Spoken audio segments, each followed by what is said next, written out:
Com respeito à reencarnação, nós, os espíritas, estamos diante de uma realidade inconteste para nós.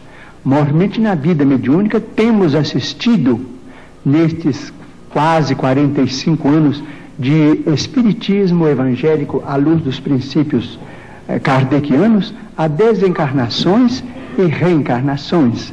Mas permitimos-nos também perguntar ao senhor Manuel de Melo, ao nosso caro pastor evangélico, senhor da pergunta, e também àqueles que fazem objeções contra os princípios da reencarnação, permitimos-nos perguntar sobre o sofrimento das crianças, por exemplo. Não vamos nos referir aos adultos, porque seria alongar muito a resposta, mas vamos pensar nas crianças.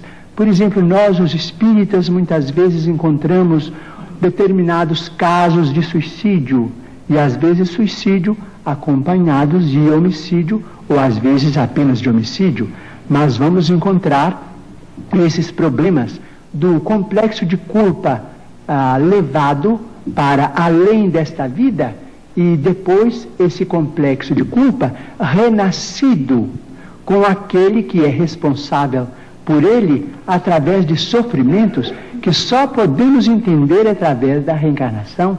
Por exemplo, muitas vezes temos encontrado, por exemplo, irmãos nossos suicidas que dispararam um tiro contra o coração e que voltam com a cardiopatia congênita ou com determinados fenômenos que a medicina classifica dentro da chamada tetralogia de Fallot. Nós vemos companheiros que quiseram morrer voluntariamente pelo enforcamento e que voltam com a paraplegia infantil, comumente chamada de enfermidade de Little. Nós vemos muitos daqueles que preferiram o veneno e que voltam com malformações congênitas, com problemas miopáticos, com o mixedema, aqueles que às vezes violentam o próprio ventre e que voltam também sofrendo as tendências e que às vezes acabam se desencarnando com o chamado infarto mesentérico. Nós vemos, por exemplo, aqueles que preferiram morrer pelo afogamento para se retirarem da vida num ato de rebeldia contra as leis de Deus. Vemos, por exemplo, aqueles que preferiram o afogamento e que voltam com o chamado enfisema pulmonar. Aqueles que dispararam tiros no próprio crânio e que voltam com tantos fenômenos dolorosos, como, por exemplo, a idiotia, a acromegalia, quando o tiro, vamos dizer, quando o projétil alcança a hipófise, porque nós estamos em nosso corpo físico subordinado ao nosso corpo espiritual.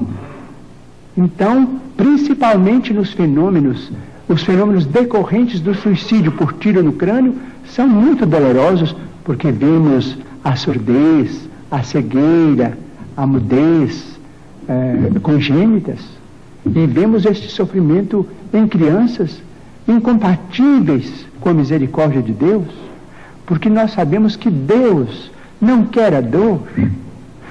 Diz Emmanuel, se Deus quisesse a dor, Ele não teria nos dado anestesia através da medicina.